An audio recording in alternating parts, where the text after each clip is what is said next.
according to the volume that is lost. Okay? So we're talking about minor between 500 and a liter with no shock, major more than a liter or shock, a hypotensive tachycardic patient, moderate between a liter, 2 liters, and anything above the 2-liter mark. Okay, so we're clear with the definitions. Primary, secondary, differences between vaginal and cesarean, and minor, major, moderate, and severe. Okay, so let's imagine a case scenario, because I think something like obstetric hemorrhage can be best handled if we're dealing with it as a case. So we have a 35-year-old primip, BMI of 35, who's had a normal vaginal delivery, but suffered a 3rd-degree tear, which was repaired under saddle block anesthesia. For those of you who don't know what saddle block anesthesia is, it is the same procedure when you do a spinal, but instead of lying them down, you leave them sitting up, because all the anesthetic will gravitate to the sacral bed, S1, S2, S3, S4, which is really the area you need to cover when dealing with a suture. Okay? She was referred to ICU or referred to any high dependency team because she suffered 3 liters of blood loss. So what sort of blood loss are we dealing with? Primary or secondary here? Primary. And minor, moderate, severe. Severe. So primary, severe postpartum hemorrhage, because it is 3 liters within at least less than a few hours from delivery. Okay? And she was referred to us because she suffered 3 liters of blood loss. Lactate of 4.5. I'll wait for the screen to load again. And rising, we know that lactate is the extreme marker of perfusion. A rising lactate means that you are not being perfused properly. The usual cutoff is 2. Okay, even in the pregnant population, I think it tends to be a little bit lower. Hemoglobin of 7 after 2 units of blood, and she's also had 2 liters of fluid, 1.5 liter of Hartmann's and 500 of Gelafand.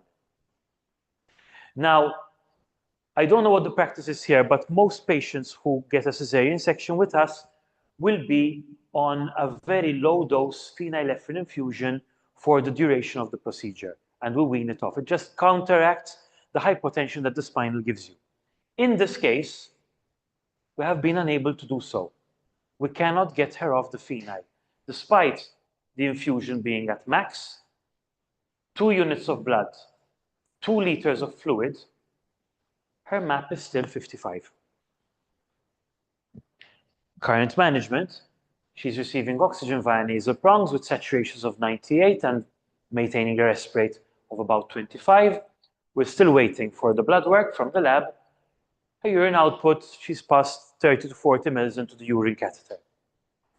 Remember, she is a normal vaginal delivery. GCS 15, but she feels very sleepy and tired. And when you look at what access we have 2 17-gauge peripheral cannula. Okay?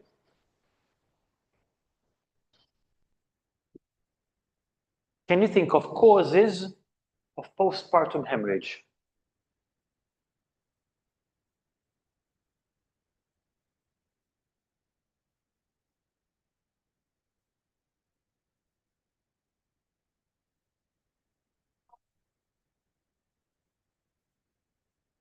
Maybe the baby was a big baby and caused trauma to the uterine bed, correct?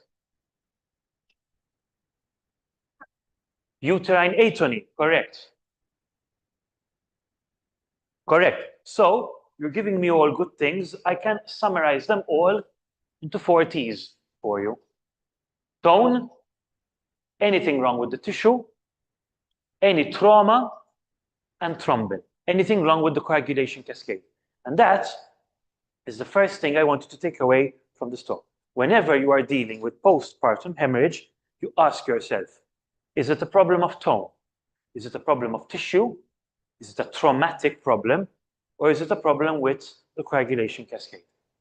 Okay?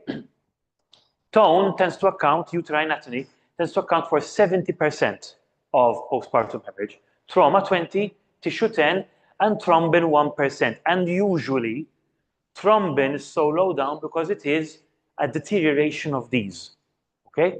And a developing coagulatory problem, okay? So from an obstetric point of view, we can assess each and every T accordingly. So for tone, we consider a rub-up contraction by manual compression. We can consider first-line uterotonics. We will be talking about those later.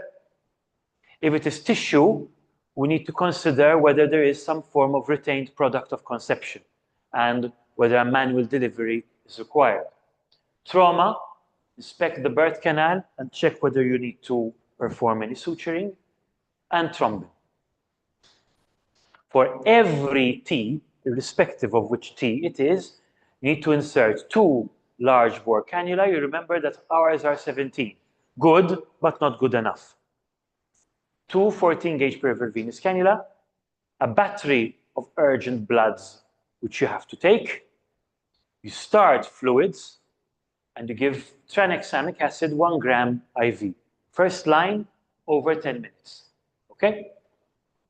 This patient was a normal vaginal delivery. Probably she's not being catheterized, but after 3 liters of blood loss, she needs catheterization, okay? And inform the blood bank that we have a potential code red and we need things to be done fast, okay? The causes of the 3-liter postpartum hemorrhage in this case are probably trauma to the peritoneum because she had a 3rd-degree tear. And we've sutured it. So problem solved. 30 minutes after she came to the ICU, we've inserted an arterial line. Her ABG on admission shows a hemoglobin of 6 and a lactate of 6. You might remember that they were 4.5 and 7. So the problem is getting worse, not getting better. The phenylephrine is now beyond maximum, and we've moved it up to 60, and still achieving a MAP of 55. Invasive blood pressure monitoring from the arterial line is 90 on 40, and her heart rate is 65. I would expect the heart rate to be a little bit faster, considering what's going on.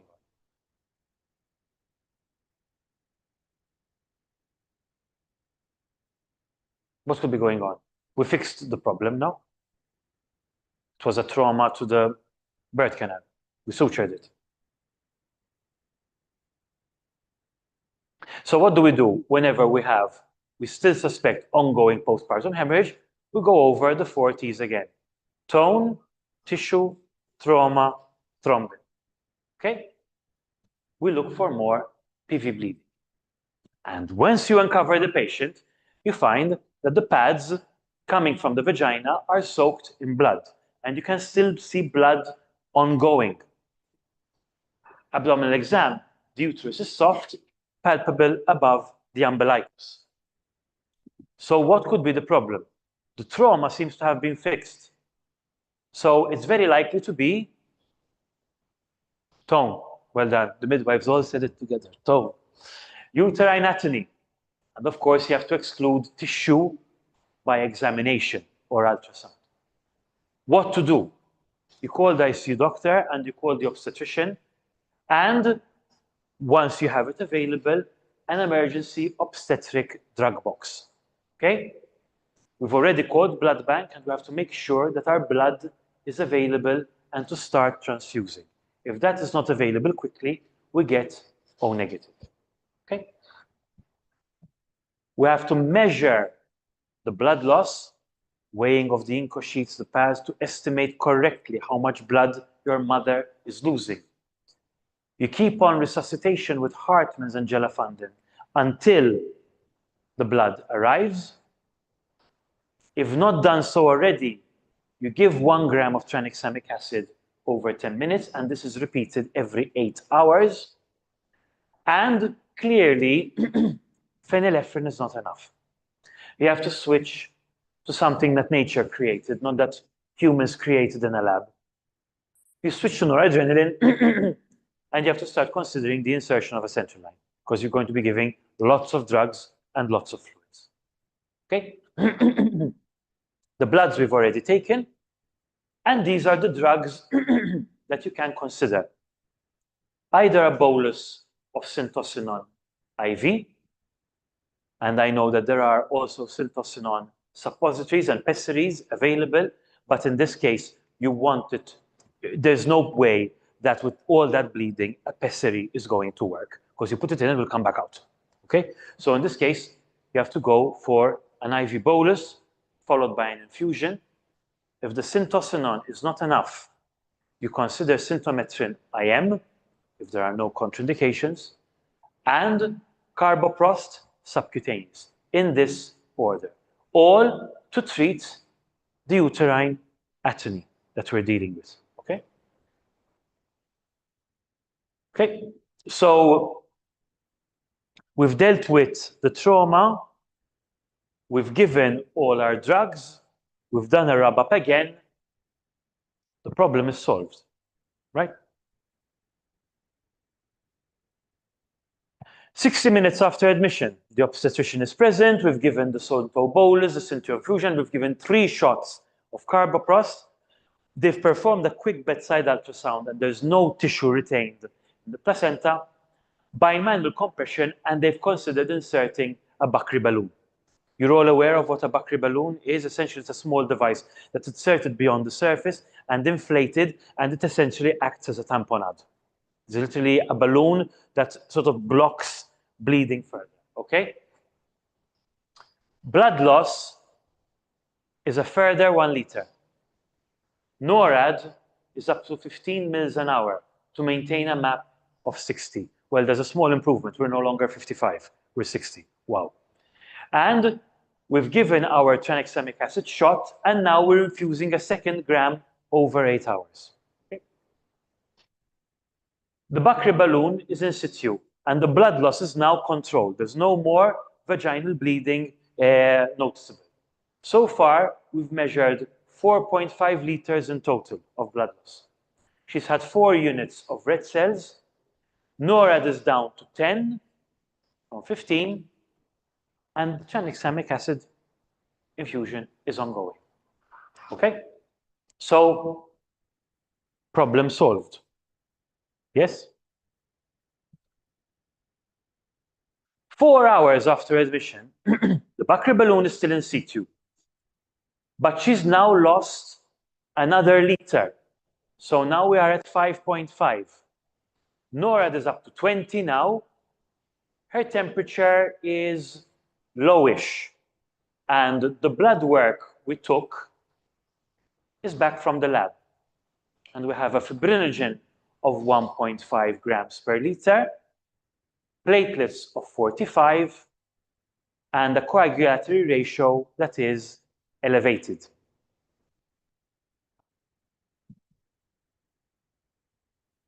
Trauma, tissue, tone, thrombin.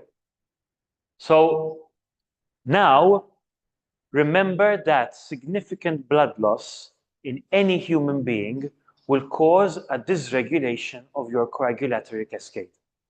Add to it having a baby, 2 operations, and a significant amount of extraneous blood given to you. This patient is developing a coagulatory dysregulation, okay? What to do?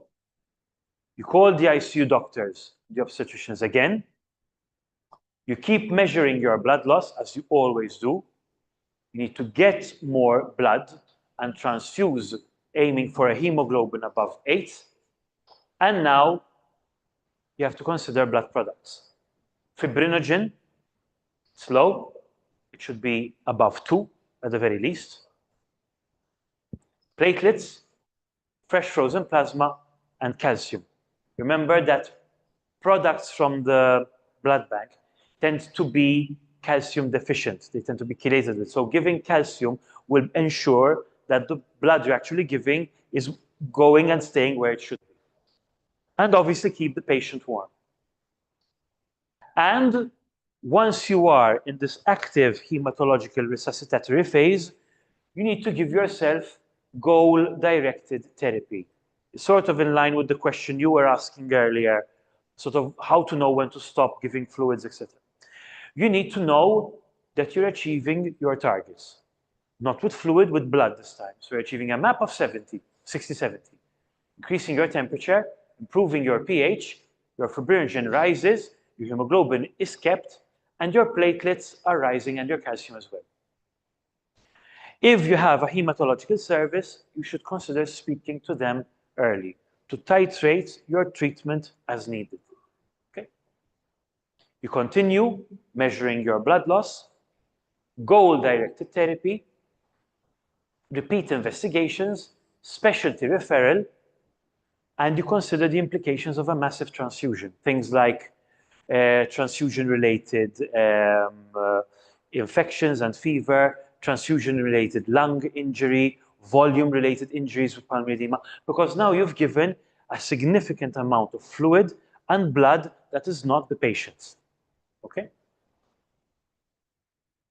Obviously, now there are surgical interventions that have to be considered if the obstetrician deems necessary. You might want to examine under anesthesia, a Beeline suture if the tone is still not enough with the buckle, which is a big suture around the uterus, artery embolization if available, or sometimes a hysterectomy. Okay? The single leading cause of cardiac arrest, not maternal morbidity mortality, that is sepsis.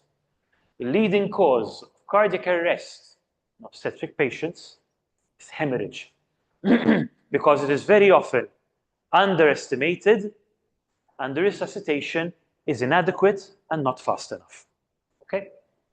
So, to give you an idea, when there's a GA on a background of obstetric hemorrhage, patients should be adequately and very promptly resuscitated because vasopressors may be required to treat the hypotension, the phenyl, the noradrenaline, but they should never be used as a substitute for adequate fluid replacement. This patient is losing blood, losing fluid. You replace the blood, you replace the fluid.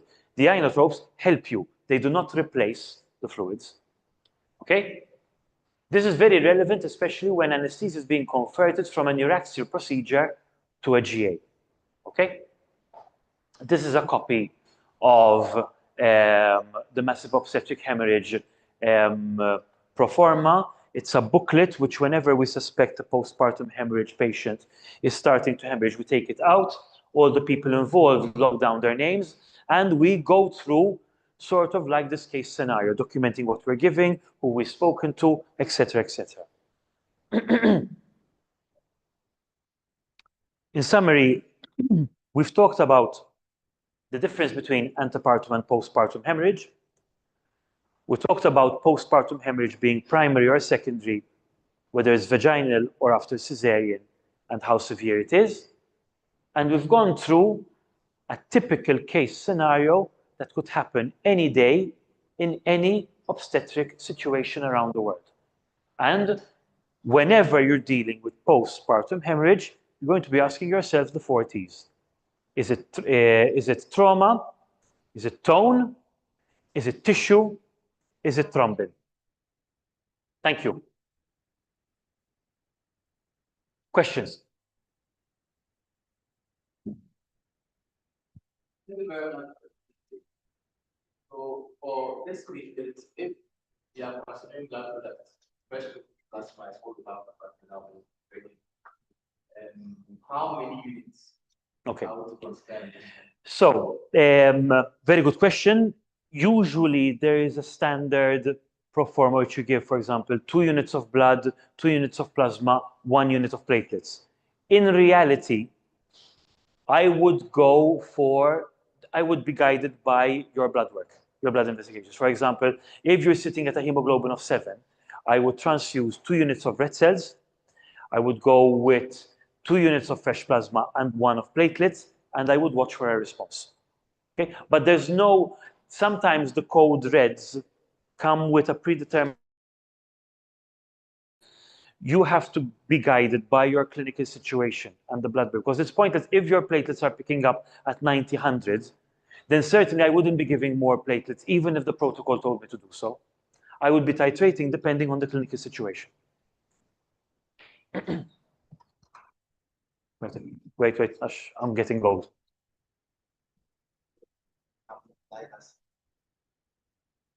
Patient that has most Okay. Sort of like her. most of the certain amounts at that time when it becomes specific to the vessels, that with the So you start off, remember that the way you're talking, you're talking about the normal population with a 5 liters per minute cardiac output. Remember, because of the dilutional problem that these patients have, when you start off at the initial part of your resuscitation, you're already giving fluids in the form of crystalloid and colloid. You start off by giving blood products, which are red cells, because those are the first things that you're going to lose.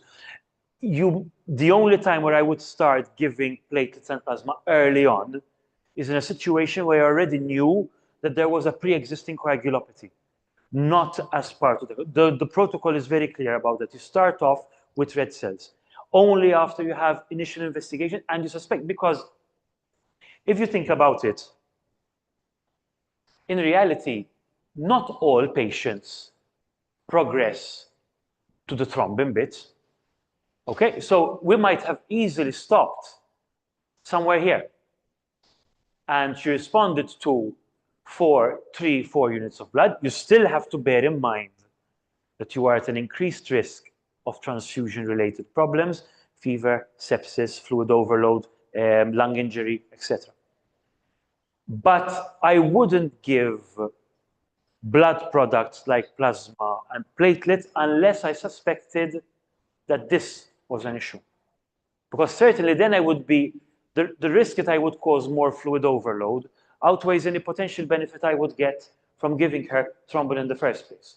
Certainly, for example, I would never give fibrinogen if the fibrinogen were above 2, for sure. Answers your question?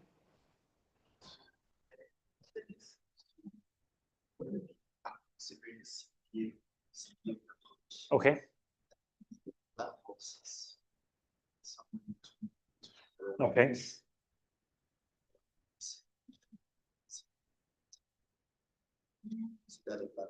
Blood products. At that point, maybe you would consider adding 1 pool of plasma.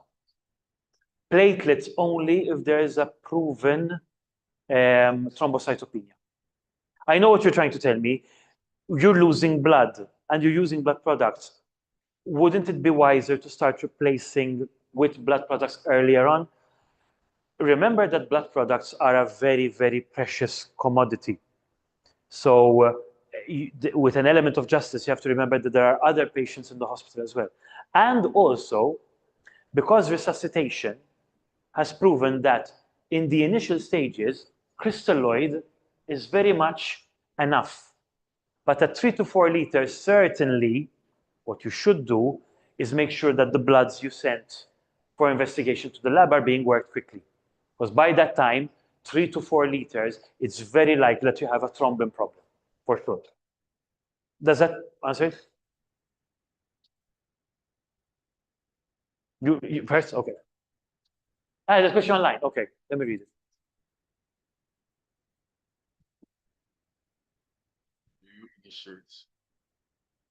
So the question is, when do you initiate the infusion of calcium gluconate as part of your transfusion? Usually, with our guideline, we tend to reserve it if we suspect, if we get a blood showing us that there is a hypocalcemia. I'm trying to find it in the cascade of where it happened. I think it happened later on. Yes. Certainly with the thrombin. We tend to prefer calcium gluconate to calcium chloride. you can give it either as an infusion or as boluses. I believe our protocol gives it as a bolus over 10 to 15 minutes, 10 minutes over 10 minutes. But I would consider calcium gluconate. Possibly that's the one thing that I would consider earlier on. Certainly, if I'm suspecting that the patient is cold or hypothermic, I would tend to give calcium gluconate sooner. But in reality, it needs to be considered the moment you have proven hypocalcemia on your blood work. Okay. I hope it answers the question online. Someone had a question here? About pushing for gelafandin. Okay. So that one is universal, or we have people who react to it. And if we have people who react to it, how are you going to manage such a thing? Okay. Another very extremely good question. So I was asked whether so gelafandin in a very, very, very small percentage of populations can induce an anaphylactic reaction, quite a severe one. I've seen 2 of them. And the question was, if your patient gets a reaction to gelafandin, am I correct? What do you do about it in the context of ongoing hemorrhage? You can never know. They can be allergic certainly to drugs as well. It's not a good enough reason not to give it. Personally, my personal opinion, I have stopped using gelafandin for the past, I don't think I have used it in the past 6 years, 7 years. Because majority of studies and cohorts all show that resuscitate with crystalloid, not with colloid. If you're considering colloid, then you have to consider giving blood, not gelafandin. Now, if it happens, then it will be very hard to differentiate whether it was a reaction to the gelafandin or it was a reaction to the blood, because they would elicit similar responses in transfusion-related injuries. Now, gelafandin. But here is the case, blood is not around. Or if there is no provision of blood. And Okay, then what okay. So you're telling me that we gave fluid, we gave gelafandin, there is no blood bank, and she's reacting to gelafandin. She's extremely unlucky, number one. Extremely unlucky. Certainly, if there is no blood service available in that context, someone like this should have been referred earlier on. That's the first thing.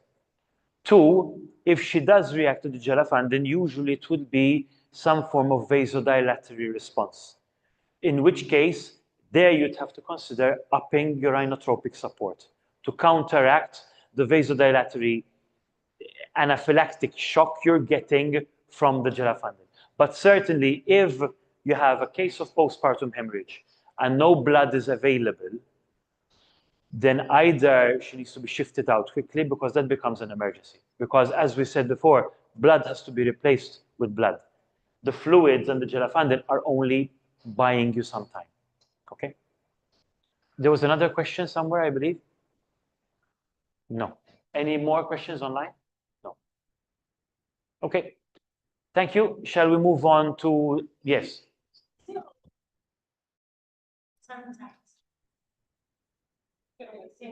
Hypertension. Hypertension in,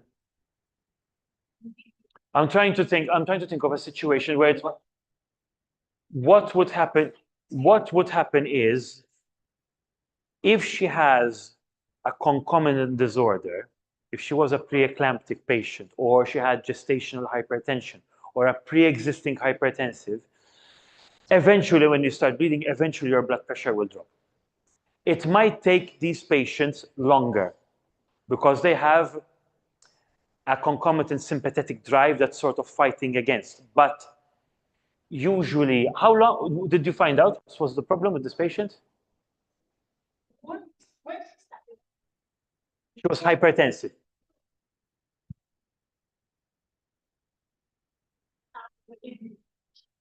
becoming hypertensive.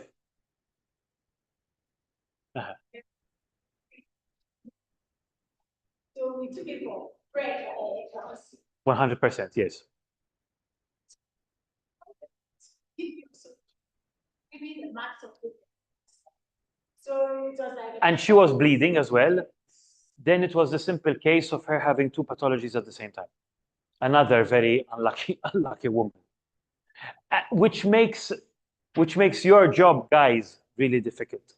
Because you always have to be on the alert for sepsis, for of the baby, taking care of the mother. So that is why you are specialists in your own right. Certainly, the fact that she was bleeding probably made the Magsalf and the labetalol work much more. So probably her hypotension was then much more resistant. We certainly cured the preeclampsia. Okay. So I think we are welcome. Any more questions? I think we're done from this one. If we can open the hypertensive disorders, please.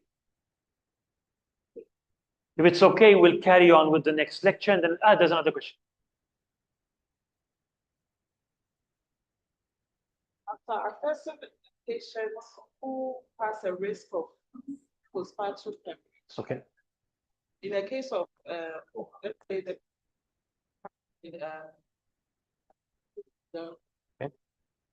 Can autotransfusion be done? You can, especially if the blood is a very precious commodity. You can certainly consider it. To be honest, I've never seen pregnant women have autotransfusions done because they tend to be very sensitive to drops in hemoglobin before. So I would have to discuss it with colleagues to justify autotransfusion. Certainly, I've done autotransfusions in my practice in the non-obstetric population in Jehovah's Witness. They did not want transfusion of any kind, but this particular subgroup accepted their own blood. So it was a major goiter, and I was terrified that she would bleed to death.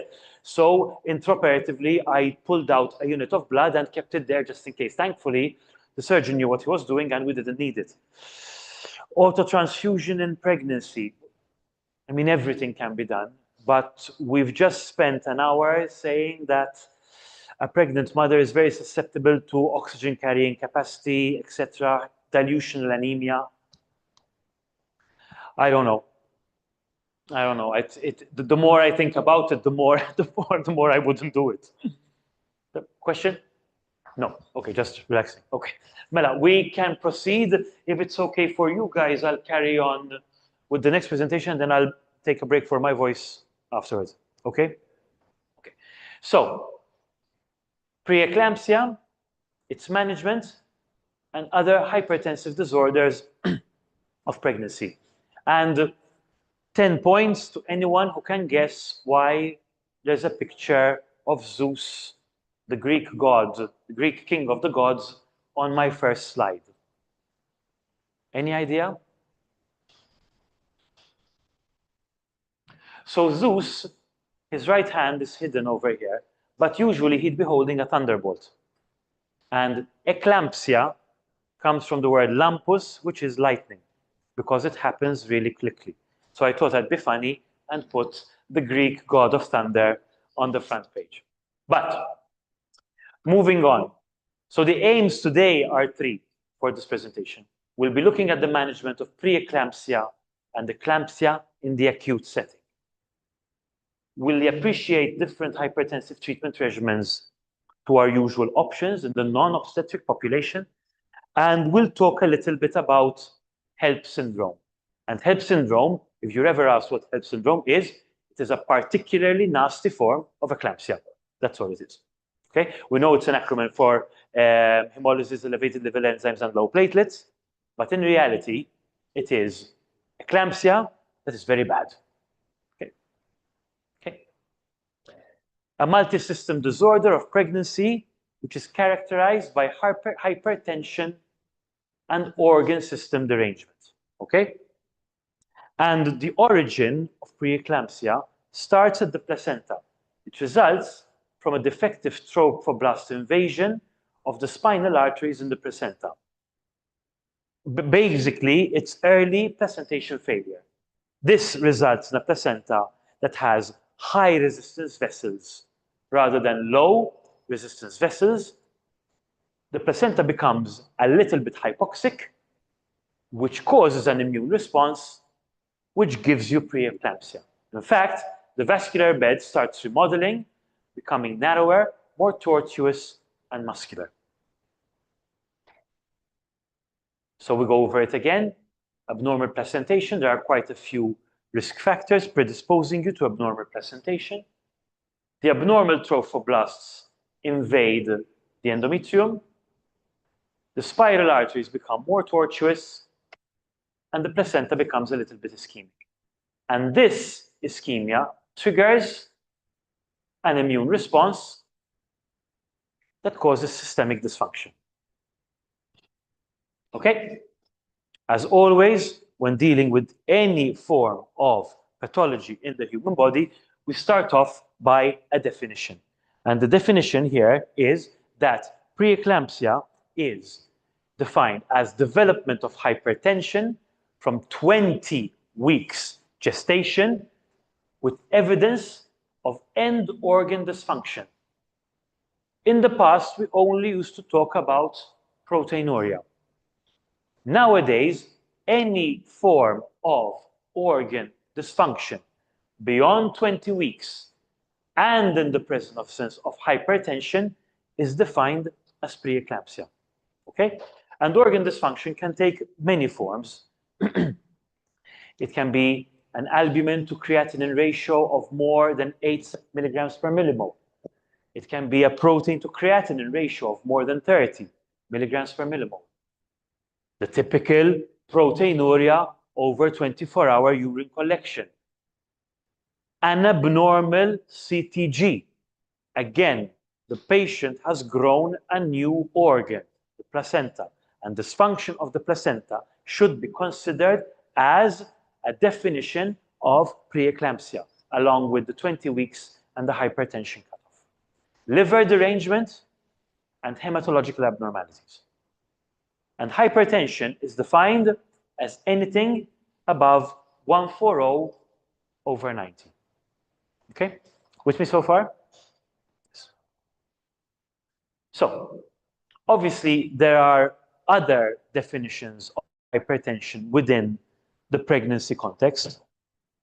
We have gestational hypertension, which occurs during pregnancy, but is not associated with other signs of preeclampsia. It's just gestational hypertension.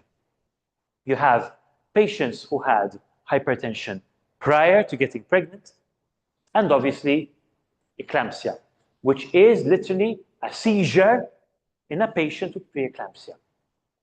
And the very first important take-home message from this presentation is this. Seizures in the antenatal and postpartum period sort of ties in with what you had asked before. Should be managed as eclampsia until proven otherwise. I don't know who asked, someone asked me, how if someone loses consciousness, how do you differentiate between the preeclamptic patient and sepsis? If someone has a seizure, not losing consciousness, a seizure in this period, you assume it's eclampsia unless proven otherwise. Okay? Risk factors for preeclampsia. If you had preeclampsia in a previous pregnancy, if you are of advanced maternal age, multiple pregnancies, a very young mother, conception before 20, high BMI, funnily enough, a first-time father as well. Yes, believe it or not, even I thought it was very funny, but there are quite a few studies showing that the immature sperm of a first-time young father can induce. In fact, funny story, once we had a patient who had I can't remember the specifics, but the obstetricians were very excited about it. So they discovered marital infidelity because she developed preeclampsia, and then it sort of transpired that because it was from different partners. So yes, a first-time father is a risk factor for preeclampsia. Connective tissue disorders, of course, and the ones that give us a lot of trouble as clinicians. Protein C and protein 5 deficiencies, and factor 5 von Leyden mutation. So far we've only talked about preeclampsia. When does preeclampsia become severe? So when the preeclampsia, so beyond 20 weeks, 1 for all 90, and signs of organ dysfunction, gets any of the following. Either the hypertension becomes severe hypertension, there are symptoms and signs of severe preeclampsia, which would be headache, visual disturbance, papilledema, clonus, right upper quadrant tenderness, and dropping SATs, or biological impairments, dropping platelets, deranged liver function tests, rising creatinine, and potentially HELLP syndrome. So if preeclampsia gets any of the following, it is defined as severe preeclampsia. And that immediately triggers alarm bells in all of the units. Okay? Now, many of these patients present with a headache. What is the differential diagnosis of such a headache? If the patient has had an epidural, it could be a postdural puncture headache. They're associated with about 1% of epidural cases. Is the patient preeclamptic? Of course. Is it a simple tension headache, or is it a simple dehydration or caffeine withdrawal? Certainly it would be in my case. Encephalitis or meningitis? Is it a migraine? It could be some form of hemorrhagic disorder, thrombosis or an SAH. Yes, posterior reversible encephalopathy syndrome, neoplastic, or some form of cerebral infarct. So all these are potentially differentials when we're dealing with a headache in a pregnant woman. However, with all these present, the likely culprit here is preeclampsia. Okay? So we start with assessing our patients using our usual ABCDE approach, and the assessment has to be structured. A medical history, drug history, obstetric history, when the onset of symptoms started, any treatment in place. Have you been given treatment as an outpatient? Results of previous investigations, signs of worsening disease, headaches, visual disturbances, etc. Then, examination, respiratory rate, and having a listen to the lung, and it is very important to do so because preeclamptic patients tend to handle fluids very badly. So it is very important to have a baseline to know if and when crackles of pulmonary edema develop. Any abnormal neurology, reflexes or absence of, clonus, ophthalmology for papilledema, and the CTG, having a listen to the fetal heart. Vitals, it is imperative that once a severe preeclamptic patient is diagnosed, this triggers regular blood pressure every 10 to 15 minutes until stabilized, including pulse, respiratory rate, and SpO2, as well as a urinalysis. These would be the investigations I would take on as a baseline: full blood count to look for any hemoglobin drop, renal and liver profile looking for derangement, LDH to help in the diagnosis of HELLP syndrome if it is present, serum uric acid clotting screen, and a baseline magnesium. I've heard you already use it. MagSalf, Magpie trial, single biggest proof of help against preeclampsia. So you need to know what your magnesium is at before you start it. Group and save, urinalysis, urine for proteinuria, and if they're available, special investigations to look for genetic predisposition to abnormal placentation. And this is what we would be monitoring for now regularly. We'd be taking a level of consciousness every hour. As we said, blood pressure 10 to 15 minutes. SpO2 would be continuous. Resp and temperature every 4 hours. input-output charting, because now fluid balance suddenly becomes extremely important in these cases. And RESP exam, looking for pulmonary edema, abdo exam, looking for abruption, and a neuro exam, looking for absent jerk reflexes every 6 hours. The CTG has to be continuous, and something like bloods and echo and ROTEM need to be considered every 6 hours. Do you guys know what ROTEM is? Has anyone heard of it? No, yes, no answer. So essentially, ROTEM is a very fancy long word to talk about thromboelastography. So essentially, traditionally, we rely on lab tests to guide us with regards to hematology, like an APTT, an INR, a thrombin level, fibrinogen level. There are machines where you can take a sample of blood from the patient, and by the bedside, it will calculate how much clotting power that blood sample has. So literally, it takes the blood sample into a small test tube, it inserts a needle through, and the needle will be covered in blood. The needle is attached to a small device that will measure how long it takes for the blood on that needle to start clotting. And then the needle will start turning to try and test how much power that clot has. And within 20 minutes, it will tell you live what blood products are missing from the patient. For example, if it takes very long for the clotting to start forming, then you're missing clotting factors. If the maximal amplitude of this clot is low and it breaks down easily, then you need platelets. If it takes a very short while for it to start breaking down, then you need fibrin.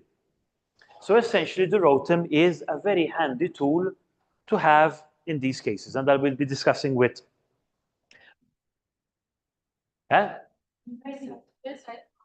Bedside clotting. Yours is a TEG. Yours is TEG, thromboelastography. So you use it, so you have it available. Use a bottle, and it will give you a graph. It will give you a printout. No. So what do you do there? So just use it with you use the bottle with your eyes. Okay, it's okay, it's okay.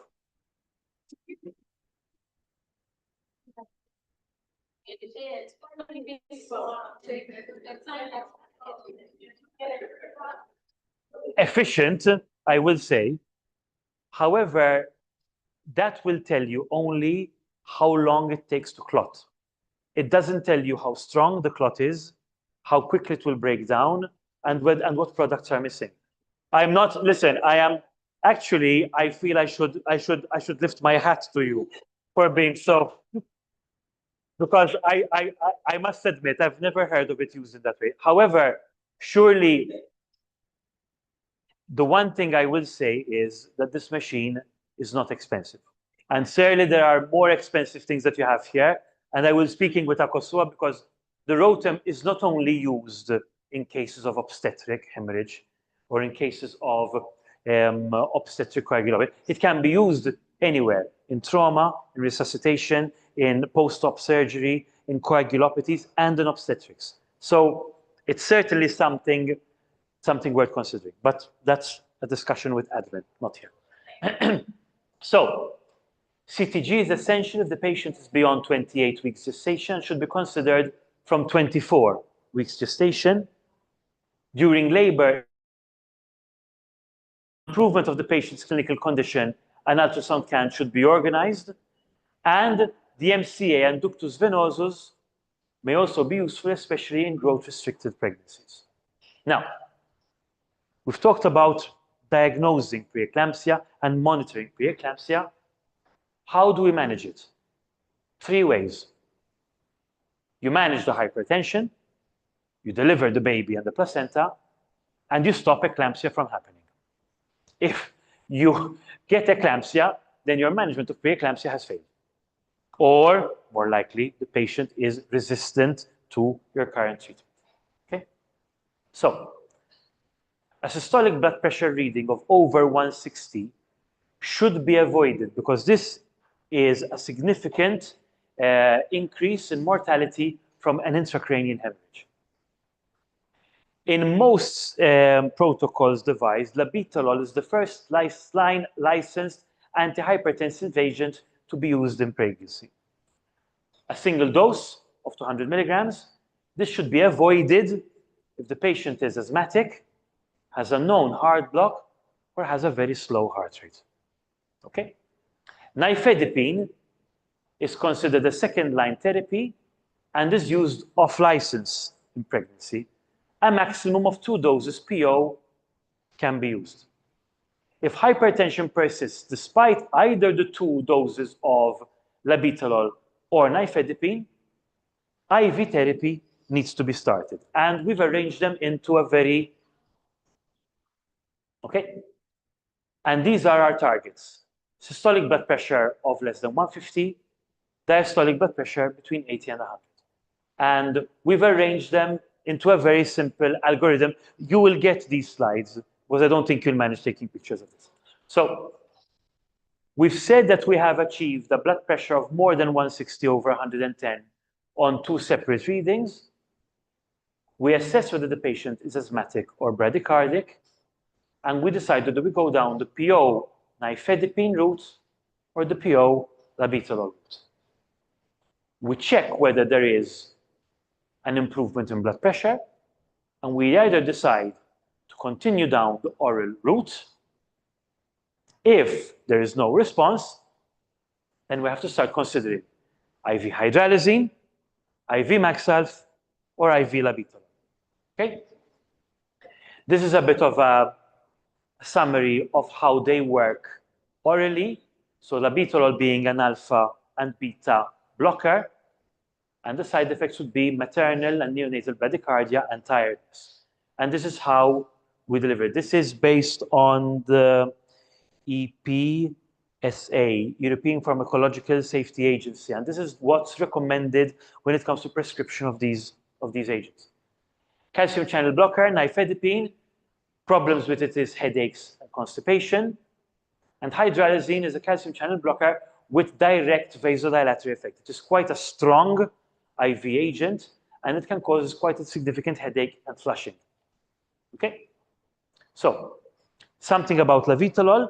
The way we prescribe it, we give a loading dose of 20 milligrams, slow IV infusion over 1 to 2 minutes. And we repeat every 5 minutes up to a maximum of 4 doses until the blood pressure is controlled. The maintenance is then drawn up in a 50 ml syringe, and we start an infusion of 4 mL an hour, and we keep on doubling it up to a maximum of 32 mL an hour until blood pressure is controlled. IV hydralazine, it's diluted into 40 mL with saline, not dextrose. It's very important to dilute it with saline. You give a loading dose, and sometimes, because hydralazine, as I said, is so strong, sometimes you might consider preload with a little bit of crystalloid, because it tends to be quite a dramatic effect. After 20 minutes, you can consider a further 5 milligrams if the blood pressure is not controlled again. And obviously, there are guidelines to draw up a maintenance infusion. Magnesium we will be talking about very soon. So the first step was management of hypertension. Step 2 is the delivery of the baby. Continuous fetal monitoring. Steroids should be given to promote lung maturity, depending on the gestational age of the baby. Symptometrin, ergometrin, and NSAIDs are all contraindicated here because of the nature of the hypertensive disorder. An epidural or a spinal is not contraindicated if your coagulation is working properly, or you've checked your tube, or your platelets are above 75. Remember that a platelet count only gives you a number. It tells you nothing about platelet function. So always bear that in mind, especially if you have existing liver disease as well, it is likely to assume that your platelets are not only low in number, but also low in function as well. Okay? Unless you are giving the hydralazine, fluid preloading is not recommended here because of the risk of pulmonary edema. If you're considering a GA for these patients, you say a prayer first, because you have to prepare yourself for a difficult airway. Invasive monitoring is a must, and the edema that might develop might actually stop you from extubating the patient. So you need to control the blood pressure before induction, because if your blood pressure is not controlled, it will either shoot high up or it will crash to the floor. So you need proper control prior to induction. Okay? Now, treatment of hypertension, delivery of baby and placenta, prevent preeclampsia. Now let's imagine that eclampsia happened. Okay? They say the patient has had a seizure, which in our books we say is eclampsia until proven otherwise. These are the 5 treatment modalities that we have to focus on: IV magnesium, IV antihypertensives, fluid management, airway management, and thromboprophylaxis. And I am angry at myself because as an anesthetist, I should have put airway management first. But you'll get the picture why. So, magnesium sulfate should be considered in the following groups of patients. Patients who have had experienced seizures in the context of eclampsia, this patient. Patients who are likely to develop eclamptic seizures on a background of severe preeclampsia, in whom immediate delivery within 24 hours is a possibility. Essentially, any one of these patients, we seriously need to consider starting MagSulf as part of our management plan. Okay?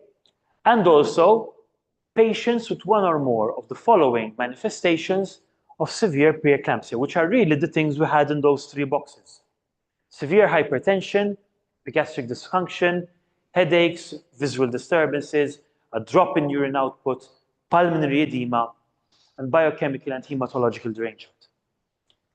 In the above situations, continue the magnesium sulfate for a further 24 hours after completion of labor or after the last seizure.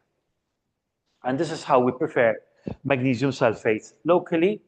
We have either the 20% or the 50%. Usually we get the 20%, so it's 4 grams in 20 minutes. We give a loading dose of 4 grams slowly IV. So now you can appreciate why it is so important to have a baseline magnesium if you're going to be giving 4 grams of it. Okay? And the maintenance dose is 1 gram per hour for 24 hours. Okay? And we have both a peripheral administration for a peripheral cannula or central administration. Okay? And we monitor urine output every hour, and then we take serum magnesium levels at 6-hourly intervals. For seizures, for recurrent seizures, while still on MagSulf, you can still give a further dose of 2 to 4 grams via slow injection. I will say it again, it should not be replaced by any other anti-epileptic agents, any other anticonvulsant in the context of eclampsia. Okay? You should check patellar reflexes before starting the magnesium infusion, again, to have a baseline, 30 minutes after loading, and hourly thereafter. Just as a side note, even if the patient has had an epidural, you can still check the biceps tendon. Okay? Obviously, we're giving quite a lot of magnesium. The risk of magnesium toxicity is a significant one. So, usually, the therapeutic range is between 2 and 4 millimoles. We can only find out by checking our magnesium levels regularly. Signs of magnesium toxicity include bradypnea of less than 10 breaths per minute and absent deep tendon reflexes. If you suspect toxicity, you administer supplemental oxygen and you stop magnesium sulfate. If there is no clinical improvement and you're outside of therapeutic range, you consider calcium gluconate. Remember, magnesium is nature's muscle relaxant, calcium is nature's inotrope. Obviously, we have to consider other antihypertensive agents, methyl dopa, nifedipine, IV labetalol, GTN-IV. The last two, sodium nitroprusside and other beta blockers, in our guideline at least, are only to be used once all other agents are in use. Fluid management, as we said, septic patients, we throw fluid at them. Pre-eclamptic and eclamptic patients need to be kept dry. So the total fluid intake, including IV treatment, should be limited to 80 mL an hour, except in hypovolemic states such as blood loss. If the patient weighs more than 120 kilos, you must not exceed 1 ml per kilo per hour. This strict balance is needed because capillaries in normal pregnancy are already a little bit leakier. In preeclampsia, even more so. Okay? Fluids should not be routinely administered to patients infected with preeclampsia unless they are on hydralazine because of its rapid hypotensive drop. And we aim for a urine output of more than 25 mL per hour, and we record it every hour. Okay? And this is essentially a summary of what I've mentioned just now. Airway, what I should have mentioned first. The importance of securing the airway in the context of prolonged seizures and a low GCS. Okay? You have to anticipate an airway that is difficult. We are talking about a difficult airway incident is much more common in the term obstetric patient than in the normal non-obstetric population. Okay? So you need things like a difficult airway pack, a video laryngoscope, which is available in the ICU upstairs, I've seen it. And when you go in, it is very important to document pre-existing edema. So you know whether the edema was present before extubation or after extubation, okay? Because if there is upper airway edema or pulmonary edema, it might hinder extubation, okay? Answering one of your previous questions before, again, even in this context, unless there are hemorrhagic complications or the platelet count is low, thromboprophylaxis should be prescribed and administered as per local protocols. Our local obstetricians love enoxaparin, they give it to everyone. Due consideration will need to be given, as I said before, the timing of the removal of the epidural catheter, if it is present. First enoxaparin dose must be administered more than 6 hours after removal of said catheter. Okay? The last bit of the presentation and a quick word on HELP. So essentially, HELP stands for hemolysis, elevated liver enzymes, and low platelets. It is basically preeclampsia with all its hemodynamic and neurological features, but with a much worse biochemical profile and hemolysis. 20% of preeclamptic patients go on to this. And something even scarier, it can happen postpartum. 3 weeks ago, we had 32-year-old PRIMIP, freaky, normal blood pressure all throughout pregnancy, developed HELP syndrome 5 hours after delivery. And it started by back pain, so everyone, the epidural. You know, the midwives all blamed me. But then we took blood work and we realized that she was in keeping with all the hallmarks of HELP. Her liver enzymes went off, her platelets had started dropping. She showed the hemolytic picture on the blood film, and her LDH was high. And the only way we could differentiate between the fatty liver of pregnancy is because she did not get hypoglycemia. The one big hallmark of fatty liver of pregnancy is a liver that can't process glucose, so you get hypoglycemia. Okay? How do you diagnose? You have hemolysis on blood film, an increased LDH, an increased AST, specifically out of proportion to your ALT, and low platelets less than 100. Again, I like in all things in obstetrics, it can be not as easy to diagnose. It could be simply preeclampsia, bad preeclampsia. You could get the acute fatty liver of pregnancy, which we've just talked about. It could be hepatitis. It could be the physiological nadir you get in platelets during pregnancy. It could be hemolytic uremic syndrome. It could be thrombotic thrombocytopenic purpura. It could be idiopathic thrombocytopenic purpura. It could be DIC from undiagnosed sepsis. Other causes of hemolysis like MAH, or any other cause of an acute abdomen. All these can masquerade as HELLP. In fact, the big hallmark of HELLP is a subcapsular hematoma, hepatic hemorrhage, or liver rupture. In fact, all these patients need to be treated with a high index of suspicion for liver pathologies. The eclampsia can get worse, and it can lead to multi-organ failure. How do you manage? It is very difficult to manage unless you catch it early. If it happens before the baby is born, delivery is indicated if the HELLP syndrome occurs after the 34th week or the fetus and maternal conditions are deteriorating. You seek out and treat complications immediately, pulmonary edema, DIC, multi-organ dysfunction. You give antihypertensives to keep the blood pressure low, and you start magnesium seizure prophylaxis. If the liver hemorrhage is present, you have to manage it. Very likely, it would need referral to a bigger center. Exchange transfusion has been explored, monitoring and supportive care, and considering transfer to a liver transplant center. Our patient, luckily, responded very well to antihypertensive treatment, and things started getting better over 72 hours. So, crisis averted. So, in summary, we've talked of the management of preeclampsia and eclampsia in the ITU. We've appreciated the different hypertensive treatment regimens to our usual options, and we've discussed briefly what you would do in HELLP syndrome. Thank you.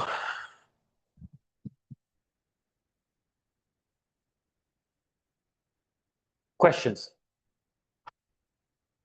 And then I will ask a 5-minute break. So considering the treatment of the family, you mentioned that you should not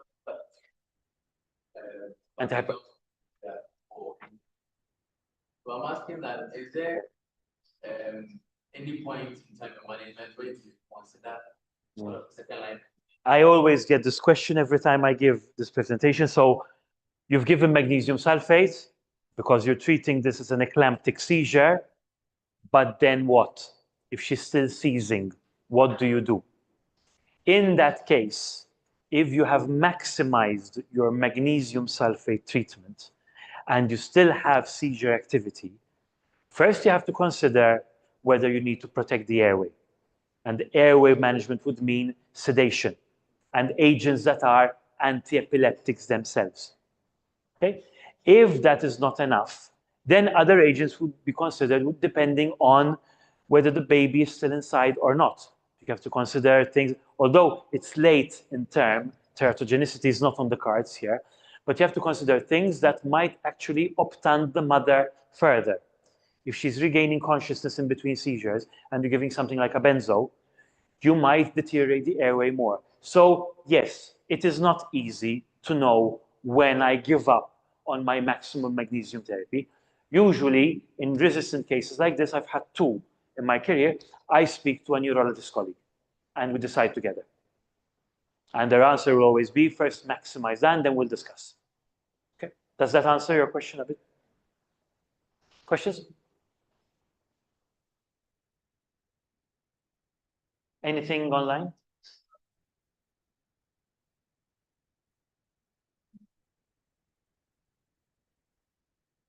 I'm expecting a question from that section over there because you always ask me something which I have to prepare myself for. Okay, so if there are no questions, what time is it? 11:43. Shall we start at 1 o'clock? 11, shall we start at midday? Is that okay for everyone? Yes. Or would you like me to carry on? Because I have one last lecture to give, so we'll be done at around 12:30. Would you like me to carry on, or shall we? Yes. So just give me 2 minutes.